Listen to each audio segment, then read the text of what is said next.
there is this corner. So there is a small hill. It's around 100 meters. It's around 16%.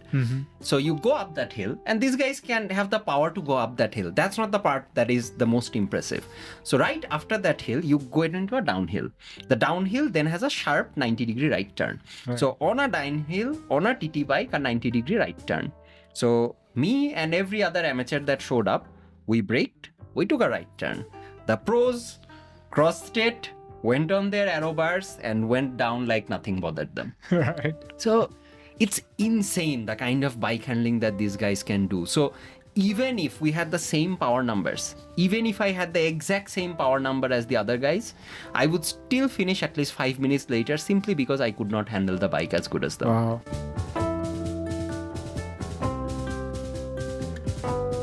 I am Venki, and this is the Working Athlete Podcast. Here, I talk to working athletes from all walks of life and experts from various sports to provide you with inspiration, training tips, time management, and lifestyle advice. If this is something that interests you, please make sure you subscribe to the channel so that you don't miss any future episodes. Today's guest, Drabir Alam, is a cyclist from Bangladesh. He's an amateur rider who is part of Team BDC.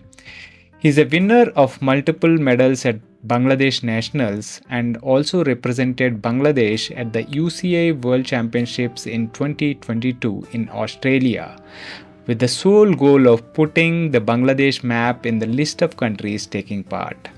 I have interviewed him twice before on this podcast.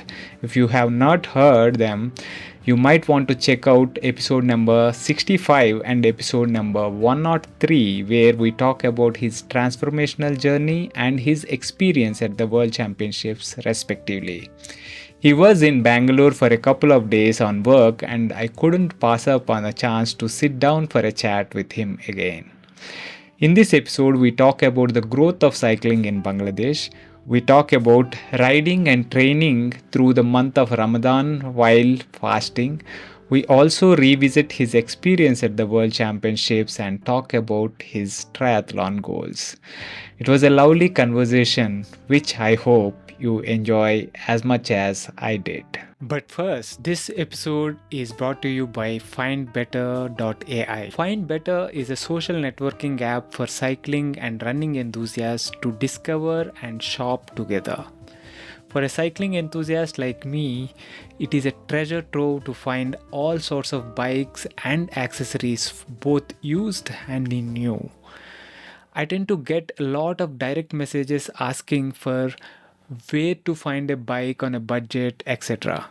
Nowadays, I simply tend to direct them to the Find Better app. It is an app that is completely free to use and is available both on Google Play Store and the App Store. Download and you can follow me on the app as well. I am there on the app as Bikey Venky, BIKEY Now, enjoy the podcast. Hi, Drabir. Welcome to the Working Athlete Podcast. Finally, in person. At last. In person, and I think this is the first time we are actually meeting. Yep. In person as well. In person, we crossed paths in 2017 at Tour of Friendship. Yep. And this is the actual first time we actually met, although we already did a couple of episodes remotely. Yeah. That was very interesting to know about your journey and and all that. So today, let us, since you are here in person, we will we'll talk more about your journey as well as a couple of things, the recent Bangladesh Nationals and how Team BDC has done and all that. Okay, so let us start there at the Nationals. Yeah, absolutely. And the Nationals were fabulous. We started this during COVID. So before that, we never really participated in Nationals. During COVID, there was this opportunity to play for a district, Chittagong, and they basically gave us an opportunity to participate. And in our first outing, we managed to win a bronze medal. And once we did that, then we were like, okay, so we can actually pursue this and let's get a bit more serious about our nationals as well. There was always an hidden agenda about participating in nationals as well. You see, when we participate in nationals, we basically get to bring all the thinking that we have in terms of pursuing something, all the latest innovation in training, some equipment, and basically everything that is happening in the modern world. Because before we brought that in, a lot of the teams had been just competing against themselves, and they were not really looking at what is happening to the outside world. And I believe that used to be a case in India at one point in time, maybe. But once we were in, and when we started winning medals, then people were forced to take us seriously. And that has been a big motivator for us to go in there, try to win as many medals as we can, because that essentially elevates the level of competition that is there. And then people start to get a lot more serious. And we're seeing the results this year as well. So I will talk a lot more about that in terms of the kind of impact that we can bring, not just about individual achievements. Yeah, so the the kind of impact that the participation of so-called amateurs, right? Yes. In the national scene, it has kind of catapulted a new level of performance even at the Indian national scene. So there was a time when all these services guys, Right. railways guys, Yep. and all the other riders who representing their states and stuff, they used to maybe kind of ride 2-3 weeks or 4 weeks before the nationals and Yeah. turn up at the nationals, and that was pretty much the only thing that they were doing. Yeah. And whoever wins the medals will then are eligible for jobs Yeah. and stuff like that. Yeah. But when it came, when people like Naveen John started showing up on the scene, it kind of changed the entire scene. They all knew that training for 4 weeks or 6 weeks a year is not going to work. Oh, the entire scene is completely different. The people train all around the year, stay in shape and all that. Yeah. So is it pretty much similar kind of scene in Bangladesh, and So, how did it go? For the last 2 years, we have not seen that much change. This year, we finally got a team that had completely changed the way they were pursuing this, because there were still teams that were doing the same. So let's talk about the individual time trial first. So in the individual time trials, so there were 3 medals. So we won the silver and the bronze. And the only gold went to this other team called BGB, which is an armed forces division that looks after basically the border force. And these guys, they showed up they were better equipped than everybody, Right. including us. So they had disc wheels, proper aero positioning, proper setup, and the team was all through supporting them. They had everything ready. They had their trainers ready, the fueling ready. They had it. And it was so brilliant to watch that, right? When we were watching them go through it, it was so brilliant to see them bring this level of competition here. So I think he finished the individual time trial at around 40 kilometers per hour, which is not much in terms of the kind of competition that you guys have right now. But for us, this is the first time that the individual time trial that actually has crossed 40. And the team time trial, where we had managed to get a bronze, that's where the average speed was 41. So all these things are a positive trajectory. Things are moving in the right direction, because every year now everybody is going to think about, okay, fine, I practiced 4 weeks, but I don't think that was enough. And look at the BGB guys. They trained throughout the year, they had proper equipment, they won medals. How can we get our own setup now? And they will have chats with their teams, their divisions, and we will be bringing more amateur athletes into the scene as well to make things as hard as possible. And eventually our goal is to get to a level where we can become competitive in terms of the South Asian region at least. So for that, we need to get to those kind of marks that your teams are setting, but that's the goal. And instead of just to cut off, instead of trying to convince everyone involved that this is the way, like imagine talking to the people who are coaching them now or the setups that they have, they're very hell-bent on their old ways of doing things. It is far easier to convince them when they don't have medals there. Right. Yeah. Yeah. And it's also, showing, how it is done. Yeah. And that itself speaks volume. You Yeah. don't need to kind of write Nope. letters or, Yeah. give speeches. Yeah. When you do and show, they will learn automatically. Absolutely. And they are. And that's the beauty of it. They are learning. And when I saw the BGB team this year, I was so impressed in how prepped they were. And I strongly believe that they will go far in the coming years as they train for more years, as they unearth more talent as well. So they will absolutely bring people that will be able to compete in the South Asian races. Yeah, awesome. That is great to hear. But also, when you kind of mentioned 40K MPH and 41K MPH, just to give an idea, when I heard about these distances that you guys race, they are not 40-kilometer time trials or 50-kilometer time TTTs.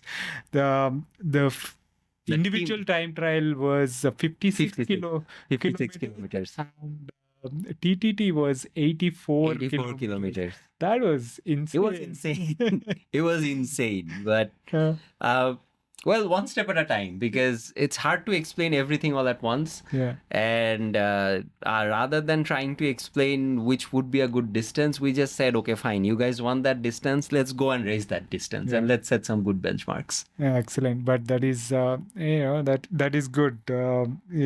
And your team also has done really well in TTT. Yeah. So what kind of pacing and stuff were you guys doing? So in terms of pacing, we were racing right beside the sea. So it's extremely windy and it's crosswind. So it's basically wind that is coming in from the sea and it all constantly hits you on the sides. There are two ways to get around it because we were racing on one side of a highway and the highway has barriers in between. So on the left side, things are horrible. So you need to keep 40K, you need to do somewhere in the vicinity of 270 to 300 watts at the front. Right. So when we were on the left side, we were doing extremely short turns and we were happy with anything between 39 to 40K. As long as we were sticking there, sometimes it was even dropping below, say, 37, 38K mph because the wind is very strong in certain areas. Once we take the U-turn and then we are on the side of the barriers, then we can hide behind the barrier. So when the wind hits us, it doesn't hit us directly. So there is this vortex that is created by the wind constantly hitting the barrier. Right. So we can ride in that vortex. So that's where we were doing around 42, 43 for the first lap. Now, the second trick to managing this is water, because it's extremely humid and warm. So fueling and hydration became key. So we paced by watching our watts on the left side. Some of us did not have power meters, but we still managed to pace that accurately. And on the right side, our focus is on to get as much speed as we can to cover up for this side as well. Even though we should not do that, but it's because crosswinds, in the crosswinds, everybody's struggling. Right. So it's not like that the person in the front is just struggling. So even the people at the back, they're still struggling even after doing a good effort at the front. So we had to make sure that everybody is out there and we can get to that straight as well. And we knew how the other teams would pace as well, because they were just going to try to hit a number rather than trying to pace according to the conditions. Right. So we were trying to make sure that on average, we stay somewhere above 40K. And that's what we did. And in the first lap, things were okay. We took the U-turn, got back to it. And the plan was that after the second lap, which is around 56 kilometer per hour, I would let go. 56 kilometer when we crossed 56 kilometer, then I would let go because I wasn't in my best shape and I knew that I could only live up to that point. But I had to let go at around 50 because the team was doing really well and I did not want to hold them back anymore. So they refilled and just went for it. I dropped from them. In the third lap, they managed to keep the team together because 3 guys needed to cross, and one of the guys was showing signs of a cramp because it's a pretty long distance to keep on that kind of an effort. But all in all, they finished, I think, the final stretch, which is around 14 kilometer on the final lap. They finished at around 44 kilometers per hour for those 14 kilometers. So they gave it everything and anything. And that gave us a bronze medal. And it's something that we have constantly had in this competition because this is our 3rd bronze medal in the team time trial. But every year our speed goes up. We are at 40.1. The silver medal was at 40.3 and the gold medal was at 41. In the first year that we participated, the gold medal was at 38 kilometers per hour. Right. So, hey, things are going up, so we have to go up as well. And that's just the motivating bit. How strong can we be the next time around? Definitely. Yeah. Now, coming to this, right now we are in Ramadan season, right? And I've noticed since I work with one of the guys in BDC, I kind of was fascinated how he's going to maintain training during the season, because you guys are going for a tour of friendship, so it is not that you can just take a month's break and stop training, right? So how do you manage during the season to kind of train? It's fasting season. Yeah, it's very interesting because when we first tried back then, we were not really training much. So say around 4 or 5 years back. And during Ramadan, we would take a complete break. So all the fitness that we gained, it would all go away during Ramadan. And then we would work together. We work to find that for the rest of the year. During COVID, and we started training regularly, and we were doing training at night anyways. So during COVID, we started riding at around 8 p.m. every night. So every night at 8, we would be riding. And then Ramadan came and we're like, why stop now? Because at 8 p.m. and what else are we going to do? We're stuck at home anyways. So we started riding at 8 p.m. And that year, when we came out of Ramadan, we were all fitter than we had ever been. Right. So 2 things happened during Ramadan. So first of all, the fasting. Now the fasting goes from, right now the duration is my last meal can be 4 a.m. and 4:30 I think, but 4 a.m. and my next meal can be at 6:30 p.m. In between I can't have water or food. Now what this does to your body is something that I've been reading up on. One is this is like an intermittent fasting, and only the water part is the problematic part. But other than that, this essentially gets our systems in place very nicely. So our food intake goes into certain hours, and as long as we're eating healthy food, because in Ramadan we eat a lot of unhealthy food as well. But this year and also the year before, we've been eating very healthy food, and that is helping a lot. So first is good nutrition. That is the key to keep our strength up in Ramadan.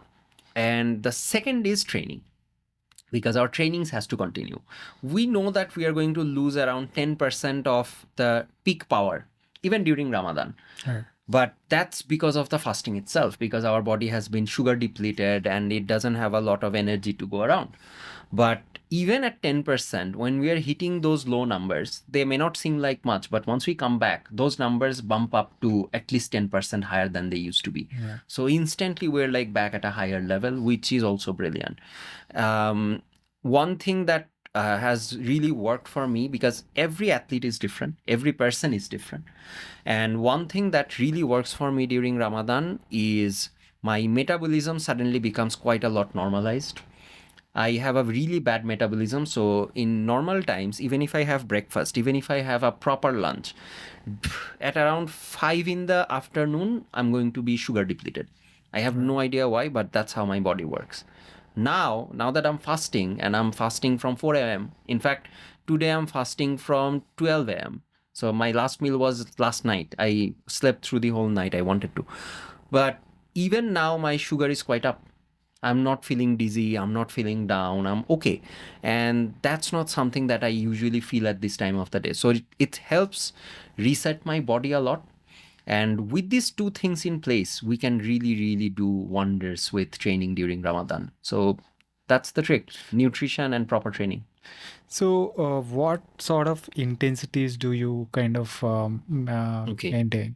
Okay. So in terms of absolute numbers, say I was doing, I think I did a 90-minute climb the other day, and that I could only keep at around 210, 215 watts. Is that, let's talk in terms of zones maybe. Right. Is it sweet spot or threshold? So for me, tempo? Right. For me, that's tempo. So my FTP is around 250. So 215 is around tempo. Right. But I felt like dying when I was going up, because for me that day, it wasn't tempo. Even my heart rate wasn't going that up. My heart rate was stuck at around 160, even though at threshold, it's usually 180. My threshold heart rate is around 181, but it would not go up because my body is fatigued and I'm tired. So even at like 215 watts, that was like a massive effort, and I was hurting and I was really pushing for it. It felt like a threshold effort. So heart rate was at tempo range, Everything but is at tempo. Everything is at tempo. The power is at tempo, but the effort itself threshold. feels like threshold. So doing a lot of work like this, where you set your expectations like that and bring it down, but still get some solid work in. That's the trick. So a lot of training at tempo, a lot of training at sweet spot, and not a lot of hard intervals, because hard intervals simply do not work at this point in time. It just leaves you with very low sugar, and you feel like you feel really bad afterwards. Right. Even that kind of affects the sleep pattern as well. Yeah. So that is interesting. But you mentioned that during fasting or this period as well, the diet can be a little bit not so healthy. Yeah. And you mentioned that recently you have been making a conscious effort to eat healthy during this period. So what do you mean? What kind of... So first is the unhealthy bits. So what kind of things do you usually eat? It involves a shit ton of fried stuff and a shit ton of sugary stuff. That's the usual Ramadan meal. After you have fasted for almost 12, 14 hours, that's what you usually go for. But this year, those are the two things that we had to cut back on. So I've been eating a lot of vegetables during iftar. Oatmeals are coming in. There is something called chira, which is basically dried rice and smashed, and then you can mix that with water and you can have that. So basically something that is not very spicy, does not introduce a lot of oil in your system, and something that does not bother your digestion system as much, which is very crucial, because once you start eating at an empty stomach, it gets really crazy, right? The second part is protein. So apart from getting some of the slow carbs in, something that will release carb into our body slowly, which, for instance, in India, chola is brilliant for that. So chola is also something that we eat a lot during this time, and I've been eating a lot. And what is chola? Chola is essentially, I think it's called chickpeas. Yeah, I think correct. Chola bhature. Chola bhature. Same thing. So So that's one part of it. The other part is proteins. So making sure that the carb and protein intake, the carb intake is not as high and the protein intake is higher, because protein, one is because we'll be training, the protein will be used to repair our muscles, because right now there is not a lot of protein intake or food intake that we will do, because the second meal that we have usually during at night, that does not involve a lot of protein, because when you wake up at 4 a.m. after like 4 or 5 hours of sleep, protein is the last thing that you really want to go through. You don't feel like it. So that's when you do like banana, a bit of oatmeal, a bit of milk and stuff like that. So a good balance of protein and a good balance of slow releasing carbs. Those are the two things that at least I have introduced and has done wonders for me. Right, awesome. So, but I hope you are okay to kind of indulge in a bit of unhealthy stuff as well, because I'm going to take you to Mosque Road, All the right. famous stretch in Bangalore later this evening. So, I've been looking forward to it. yeah. My coach, whose name is Rakib, so he will be watching, and I'm pretty sure that he's going to get very upset over this section. But he's in Bangladesh, I'm in India. He can't do a damn thing about it. Right.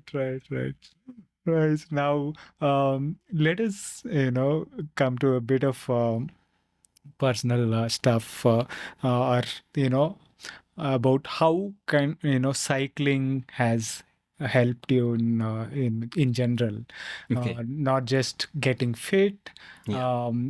physically and mentally, but how has it kind of helped in your daily life at work and stuff like that? So I right now I think I'm a serial entrepreneur. I think that's what they call them. Right. So I think I have started 3 companies so far. And I, of course, not alone, with partners, but so we have an creative agency, an integrated creative agency right now. We started 5 years back with 8 people. Right now we have around 200. Wow.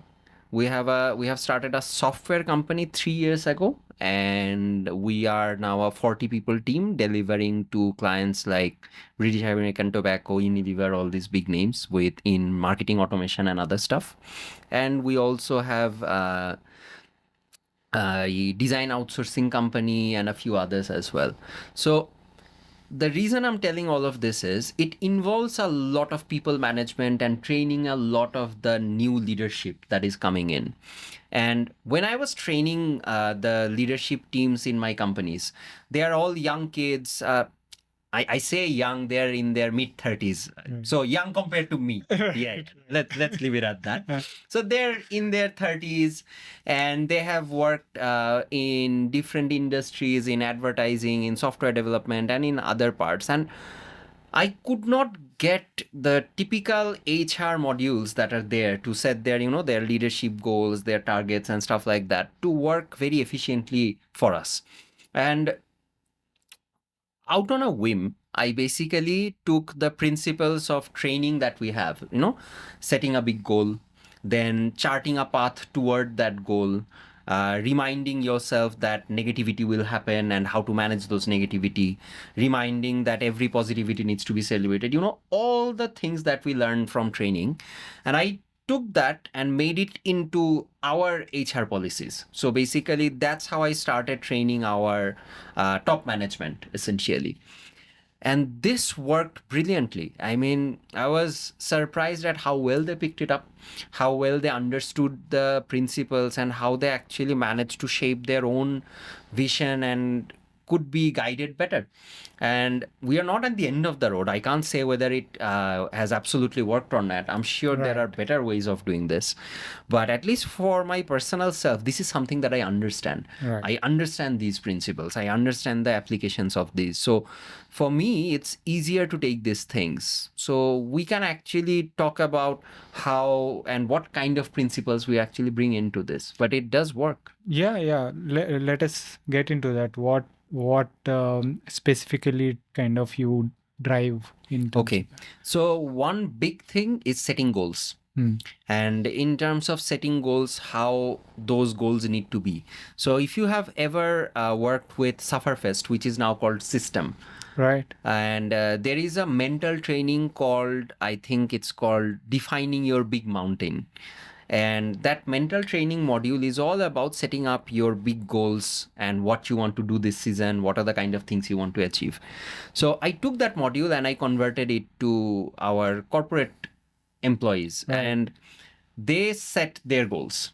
And those goals needed to be like big and also needed to be something that can be measured, and we can set small goals for that. So goal setting has absolutely become about this. And once they had their goals, then I could plan out, okay, fine. Then these are the skills that you need to pick up to get to your goals. Right. How are you going to pick that up? What's your training plan? So we started assigning training plans to people. Right. But these are not you and us training paths. So they were not doing like sprints and they were basically learning things and picking up things. And this is something that we're still working on, but they're picking up things like, so the next step is actually to get them into something like training picks and assign them things to do today so that we can really get into that kind of a moving forward spirit. Yeah, tools like Azure and there's a lot of them.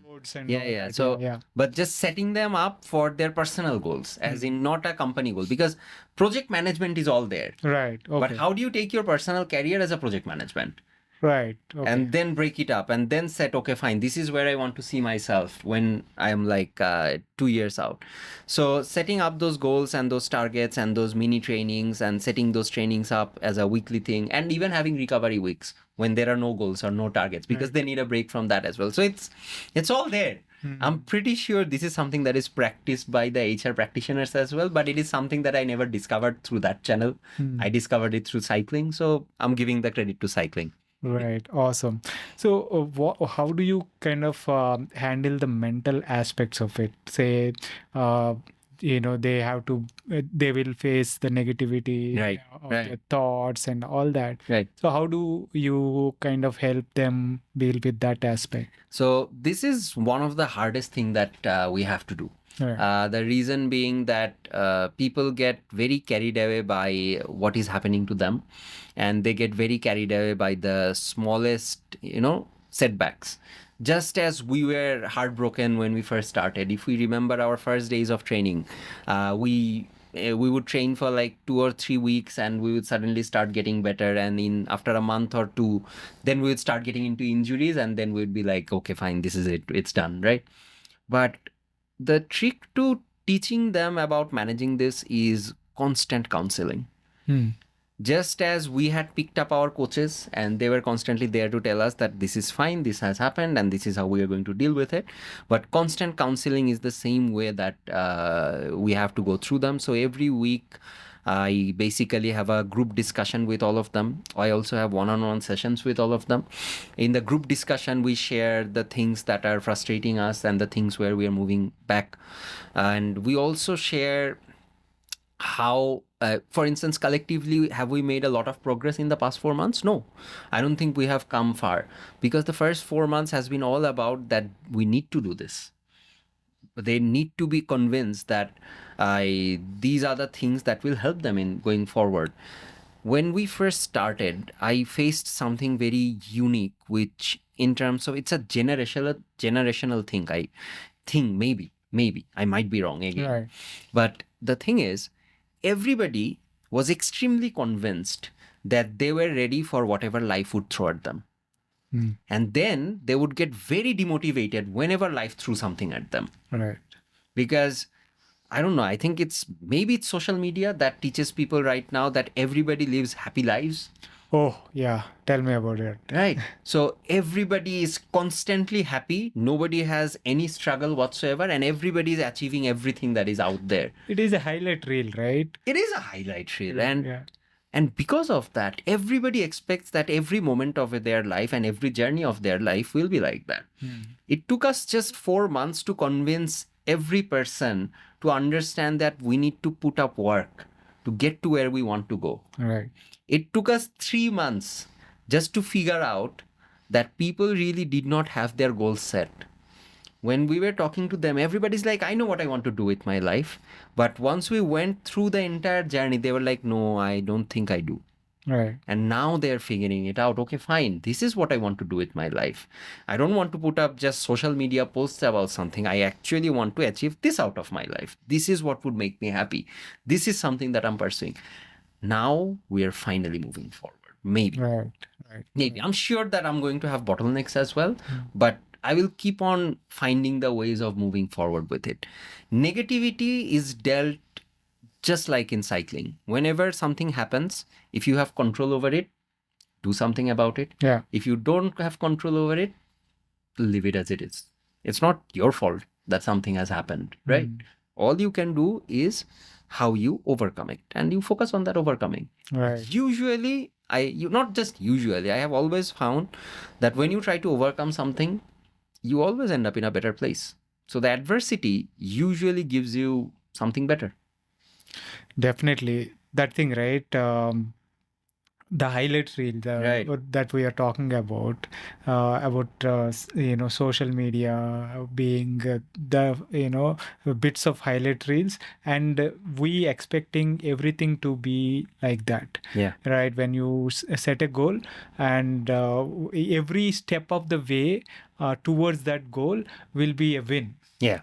Right. Yep. Will be where we can Everything say, will be okay, perfect. this, that, and all that. Everything will be perfect, and that hardly ever happens. Even in our training, Yeah. when we have a race on our goal, it is not that everything in between is going to be awesome, right? No. There will be days when you are waking up, not wanting to get on the bike. Right. But if you are able to, be okay with that boredom Yeah. of, the daily rigor, Right.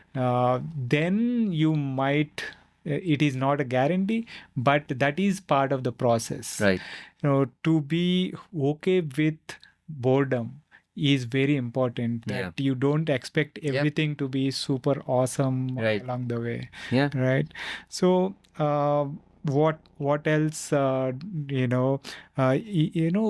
us go a little bit back. Sure. And talk about your experience again. We covered that in the second episode that we Right. have done with you, your experience at the World Championships in Australia. Right. So let us go back and talk a little bit about that.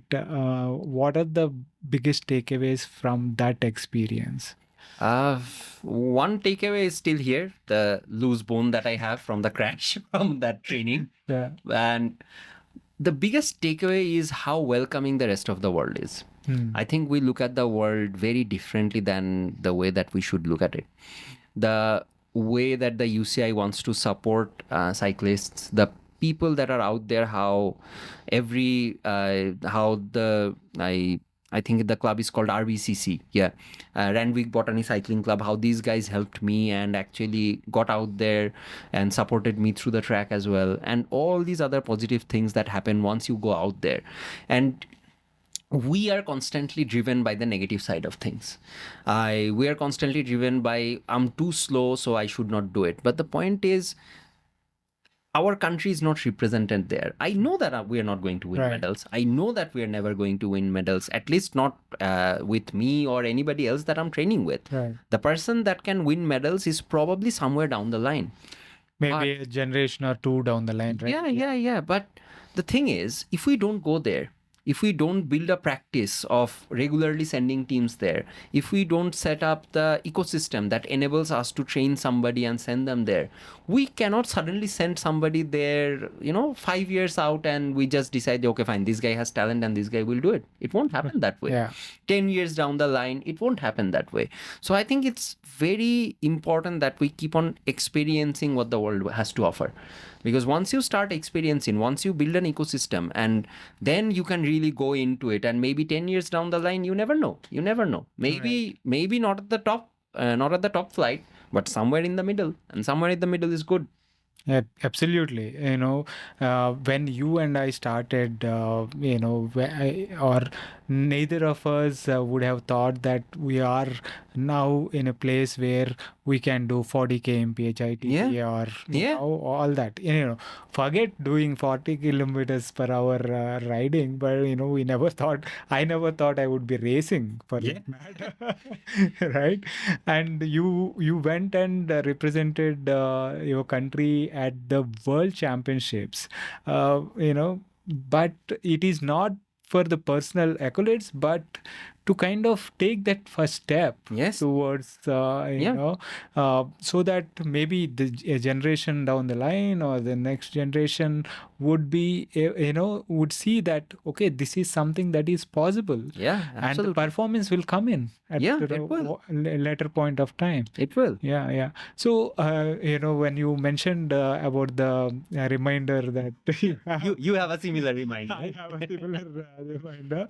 And it was like within a few weeks of It was each 4 other. weeks. Yeah. 4 weeks. The World Championship was on September 18th. I had my crash on August 18th.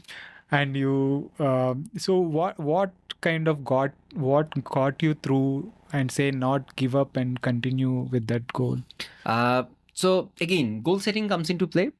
Once I had the accident, the first person that I talked to was my doctor, and we discussed whether it was possible for me to participate or not. And once he said that it was possible, the rest of it comes easy. Because once you decide, okay, fine, it is possible, then you start training. And when I got to Australia, the training that I had to do had nothing to do with fitness. Because I had been training and I was on my trainer and I was doing training, but I had not ridden my bike outside. I had just bought a TT bike and I had only ever ridden it in the hills. And the thing is, so this hand was where I had my fracture. The right hand, The right hand. wrist, yeah. So I could not pull the brakes because it was under plaster and the muscles were atrophied. So for 7 days in Australia, when I was there before the World Championship, the only thing I practiced was riding on the roads. And thankfully, again, how positive things are. So I had Kazi Bhai, who's our friend from cycling. I only ever know him from cycling. So he let me stay at his place and he would take me out every day on a cycling path that was right beside his house. And I had a secured road where I could practice, just getting my bike under control.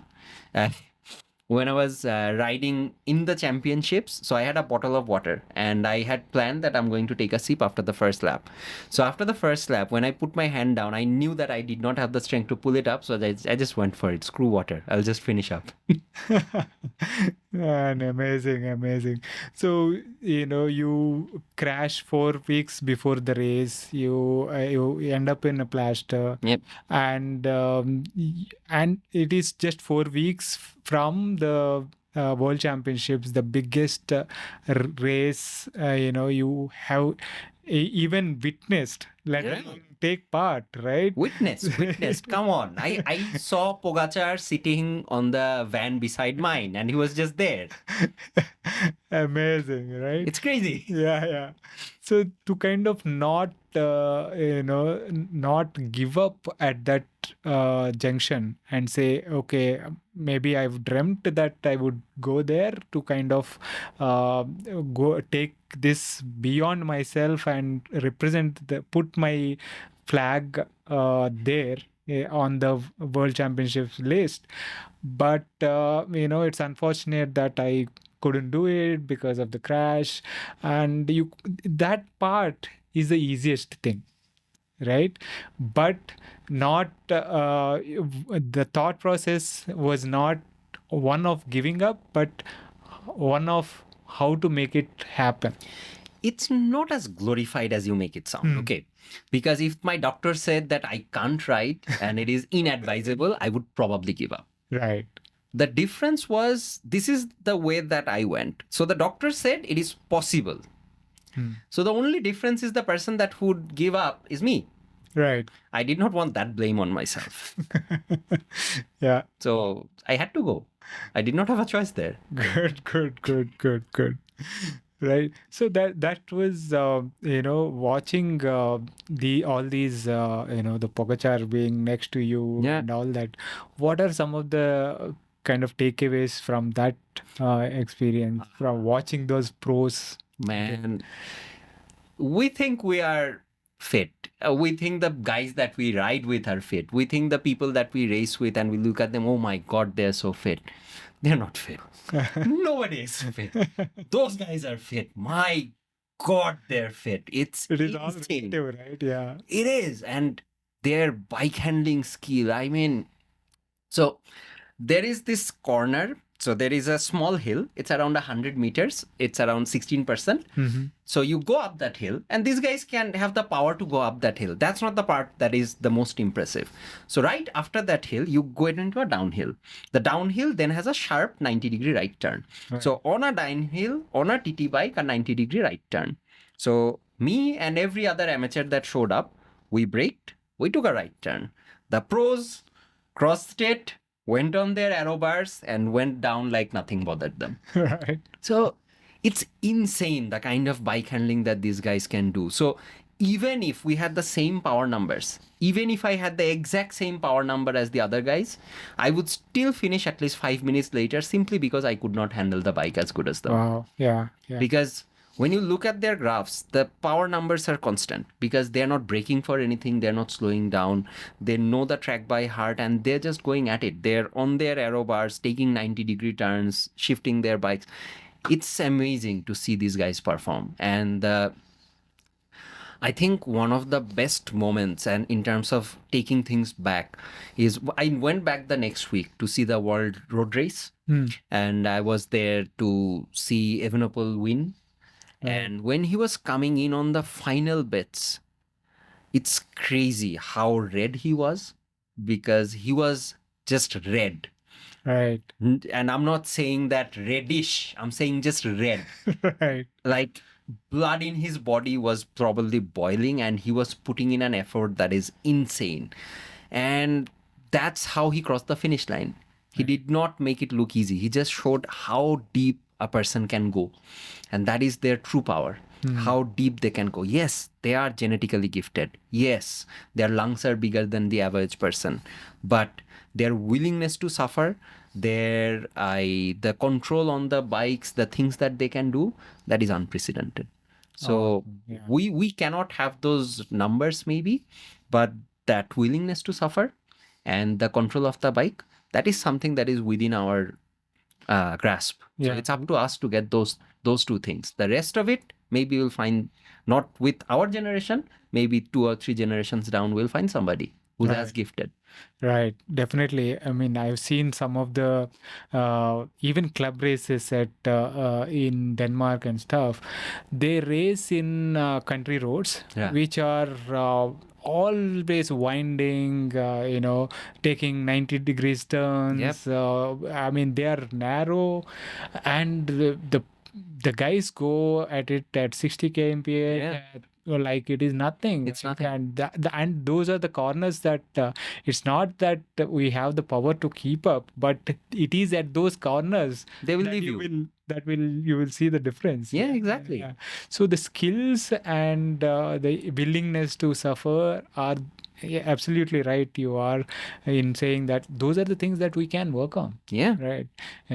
Power, of course, maybe not now, like future generations would get it. Maybe. Awesome. So what else? In terms of, when we talked about the last time, you talked about the sugar values. So again, my metabolism is a bit fucked up. I'm sorry for the language, but my metabolism is a bit messy.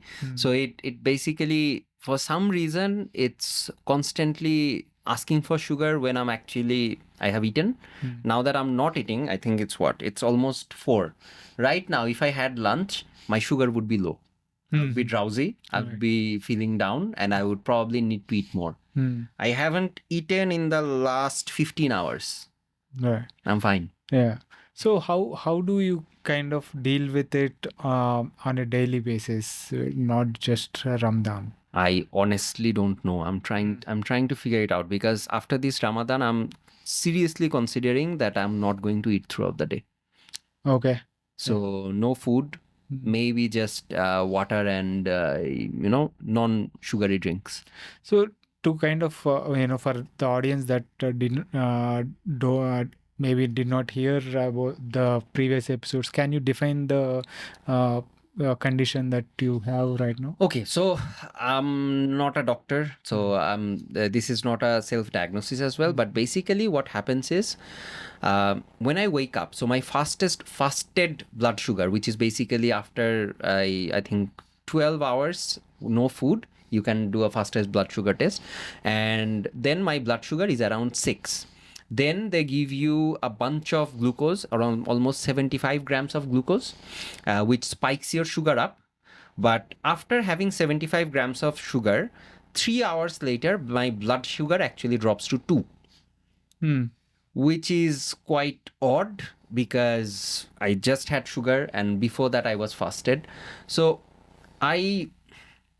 the way that I'm thinking about it is maybe somebody who's a doctor who can actually guide me better, because we don't have a lot of sports nutritionist or anything else in Bangladesh. So I'm not really able to have a chat around these things. So looking forward to somebody reaching out maybe. Right. But right now what I'm thinking about is my body is extremely efficient at generating sugar from fat. As in, when I'm fasted, it's basically generating sugar from fat and it is keeping me there. But whenever it is getting access to sugar, it's thinking that, okay, fine, this is my access to sugar. I should probably store it. So remove it from the bloodstream and keep it for future use rather than letting the person use this. So maybe that's the reason. I don't know. The way that I try to manage it is try to stay as active as possible, because staying active means that I get more blood sugar for some reason. So if I'm like walking, maybe if I'm running, maybe if I'm doing a bit of jogging, so then blood sugar gets released and my sugar level goes up. And if I just eat, my body just simply stores it. Okay. It just simply decides that this food is going to, your belly as a fat. This does not fall under any diabetes condition. I honestly don't know. Okay. I honestly don't know. Maybe it is. Maybe I spoke to a few doctors, but they were not really. They're more into typical diabetes, blood sugar, high blood sugar, and stuff like that. This is something that they could not guide me on. Right. So I'm still looking. I'm still trying to find out what my meal plans and things should be. I'm trying to find out somebody that I can work with. So maybe in future I'll have a better answer for you. Right. But right now I'm at a loss as well. Okay. But you basically were, when you started cycling, you were close to 100 or what? I was around 88 kilograms. 88 kilograms. That was my highest back in 2014. And what is it that you're maintaining right now? Right now, I'm at, today, I think I'm at 79 kilograms. I had dropped down to 75. Okay. So after this Ramadan, I'm trying to get to around 77 for the Tour of Friendship. Right. So hopefully I'll get there. Hopefully. Well, let's talk about Tour of Friendship. Oh, yeah, that you yeah. mentioned up. Yeah. So you've been going to the Tour of Friendship for the last 5 years, 6 years? After 2016, I have gone in for every edition. So 2016, 17, 18, 19, and 2020 did not happen. 20 happened, did not happen. Did not happen. 22 is when what year are we in? 22 or 23? 23 now. Oh, I'm sorry. I forgot. So 22 did not happen as well. 23 is when they're finally coming back. Yeah. So I'm happy to go back for one last time. Because it's a race that I have been a part of for a very long time. I really enjoy the community and the kind of things that they do. And this time it's in Krabi. So even looking forward to it more. So why one last time? Probably because... So there is a few more things on my calendar now. So I'm getting into multi-sport. I am prepping for an Ironman. I registered for an Ironman in October. So before that, I need to learn how to swim properly. I can swim. Right. It's just the cutoff times that are the problem. So I'm learning techniques now. So I'm bringing more things into my calendar, not just cycling.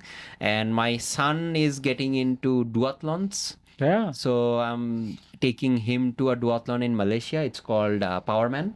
Right. So I'm taking him to Powerman. So I'm also participating in duathlons as well. Also, because there is certain joys in stage racing, I want to experience that joy in different countries and different places as well. So my calendar will not allow me to go back to Tour of Friendship next year, most likely, because I'll have a lot of things to do. But I'm not saying that this is the last time that I would go. I'll probably go back after a few years break and, going through a different journey. But talking about multisport and triathlon, so you said you have a race that you signed up for in October. Yeah. So is that half Iron, full? No, I signed up for the full Ironman. Right. I just went for it. Yeah. This is how my thinking went. Yeah. So I can run. Right now, my half marathon time is around 150. Okay. And a full marathon, I did not have a great time. It was around 4:30, 4:40. That was my full marathon time. The way that I'm thinking is, if I can finish swimming, I know I can finish cycling, which is around 180 kilometers. And then I know once you get me onto the running track, I'll finish it anyway, somehow. Right. But it is the swimming part that I'm practicing on. I am already below cutoff, so that is safe. Now I just need to practice a bit harder and get it as fast as possible, because the rest of the timings that I have and the rest of the track that I have, it's going to go, it's okay. I am confident that once I get out of the water, I'll be at the finish line. Awesome. I'm sure since we have time till October, I'm sure. Yeah, maybe. Yeah, I'm sure you will get more than doing within the cutoff. Yeah. So where is this triathlon? So for Bangladesh, the triathlon to go to is Langkawi. For some reason, the people from Bangladesh decided that Langkawi is our home triathlon. So everybody that is practicing and wants to become an Ironman, they always go there for their first time. Nice. So I'm going there for the first time. There is usually a pretty large group. Last year, 11 of us went, and I think 10 made it to the finish line. And this year I'm going as well.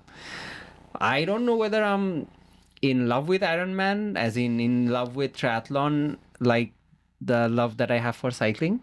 For some reason, I still don't enjoy running, but hey, it's a lifetime experience. I have to get that under my belt somehow. Definitely. I mean, you never know, right? You never know.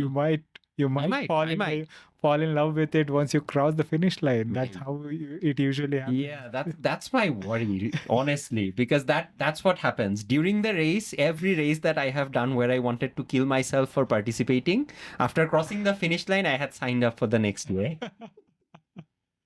That's how it works. Yeah, it is. It is. Awesome. Yeah. So, I mean, it's been a blast. I wish you all the very best for your triathlon journey, and all the best for your son for the duathlon. I saw that he has done, I mean, both of you have done it last year. Yeah, we did it last year. So I'm sure, we have a lot to talk about the next time we meet. Yeah, why not? We can talk about our kids back in there, because that is also something that we are practicing.